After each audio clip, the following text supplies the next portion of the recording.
The town of Maplewood was wrapped in quiet sorrow as family and friends gathered at the chapel to say their final farewell to Clara Donovan. Known for her kindness and knack for helping others, Clara had a way of lifting spirits, always ready with a comforting word or warm gesture. Now, sunlight filtered through the chapel's stained glass, casting soft-colored hues over the solemn scene, as if nature itself honored her departure. Reverend Hank, a calm and steady presence, stood near the casket. Known throughout Maplewood for his quiet strength, he was guiding everyone through the sorrowful ceremony. Beside the casket lay Clara's golden retriever, Cooper. Loyal to his owner until the very end, Cooper seemed to understand that this was goodbye. He lay quietly, resting his head on his paws, eyes fixed on the casket. As Reverend Hank began his eulogy, a murmur passed through the congregation. Cooper, who had been lying still, suddenly lifted his head, ears perking up as though he sensed something. His nose twitched, and then, to everyone's surprise, he let out a low bark. The sound was quiet at first, but it quickly grew louder and more insistent, as though driven by some inner urgency. His gaze was fixed on the casket, his barking filling the room with an unexpected energy that unsettled the mourners. Reverend Hank paused, visibly startled. Clara's children, Nora and David, exchanged puzzled glances. "He's never acted like this," David whispered, his brow furrowed. "Especially around Mum," Nora added, just as surprised. Clara's loyal companion had always been well-behaved and calm, a quiet presence through her last days, almost as if he had known the end was coming. Now, though, Cooper seemed almost frantic, his barks echoing off the chapel walls, drawing every eye to him. As the Reverend resumed his eulogy, Cooper's occasional growl and persistent barking punctuated his words, casting a shadow over the service. The mourners looked between the Reverend and Cooper, unsure of what to make of the unusual behavior. Even after repeated attempts to calm him, Cooper continued to bark, his eyes never leaving the casket. Finally, the ceremony came to an end, but a strange tension hung over the chapel, an air of curiosity and confusion. As the guests began to leave, David noticed Cooper lingering near the casket, almost as if reluctant to leave. "Maybe he knows something we don't," David murmured to Nora, who nodded, her expression thoughtful as she glanced back at the dog, who remained by the casket, unwavering. With Cooper at their side, Nora and David left the chapel, his strange behavior lingering in their minds. Later that evening, they returned to Clara's home, the place where she'd spent her final years, and where every room seemed to hold her warmth and memory. Cooper wandered through the house, occasionally glancing back at them, as though expecting them to follow. Nora thought back to her mother's last days. Clara had been quieter, more introspective, almost as if weighed down by something unspoken. Nora shared her thoughts with David, and both began to wonder if Clara had left something unfinished, something Cooper had somehow sensed and was trying to reveal. That night, the silence in Clara's house was heavy, and questions swirled in their minds. The odd incident at the funeral had been unsettling, yet as they sat together, they felt a growing certainty that Cooper's barking was more than grief. It was a message, one they needed to understand. As the moon cast its pale light over Maplewood, they resolved to start searching the next day, hoping to find some clue to whatever their mother had left behind and why Cooper had become so restless. After the funeral, Nora and David returned to their late mother's home in Maplewood.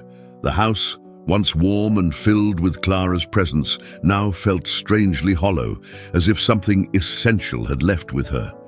Cooper wandered from room to room, pausing occasionally, as if expecting someone to return. Nora and David observed him, still puzzled by his behavior at the funeral.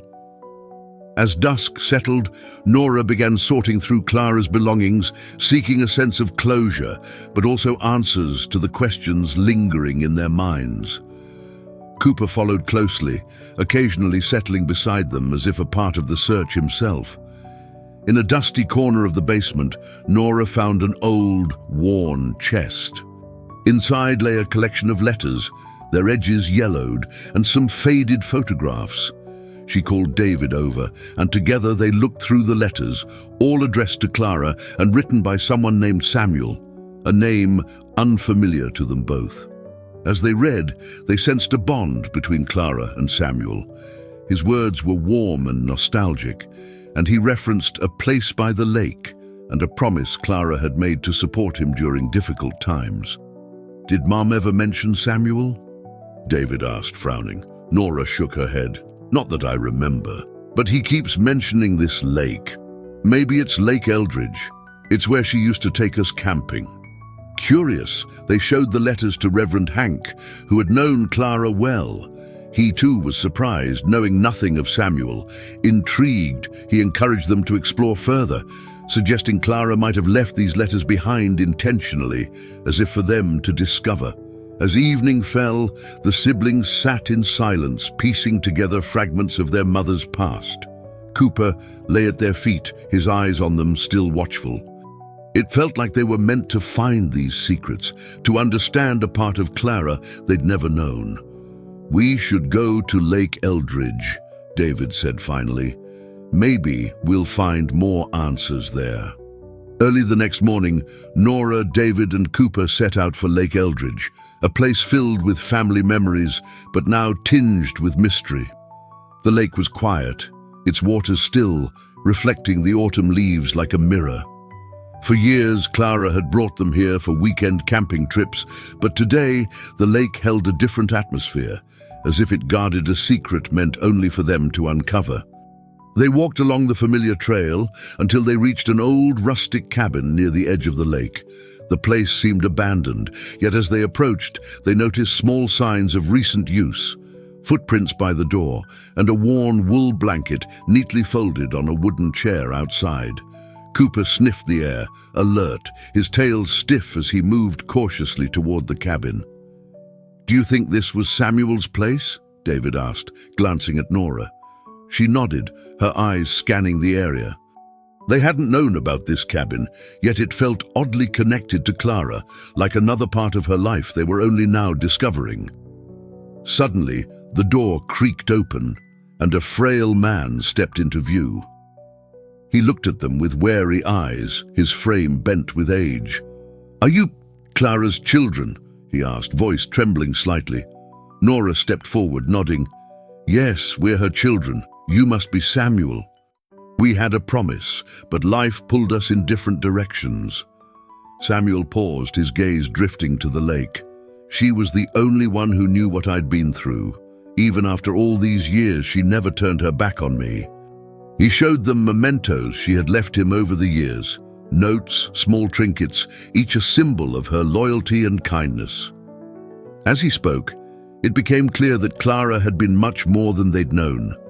A pillar of support not only for her family, but also for this long-lost friend. Samuel's voice faltered, and he cast a glance at Cooper, who sat by his side, calm and watchful. Clara said, "She'd send someone if I needed help," Samuel murmured, looking at the siblings with a small, grateful smile. Nora and David felt the weight of their mother's final act of kindness. She had entrusted them, through Cooper, with this legacy of compassion. Together they offered Samuel the help he needed, feeling their mother's presence guiding them. As they left Lake Eldridge, Cooper trotted alongside them, finally at peace. They had fulfilled Clara's last promise, honoring her memory in the way she would have wanted.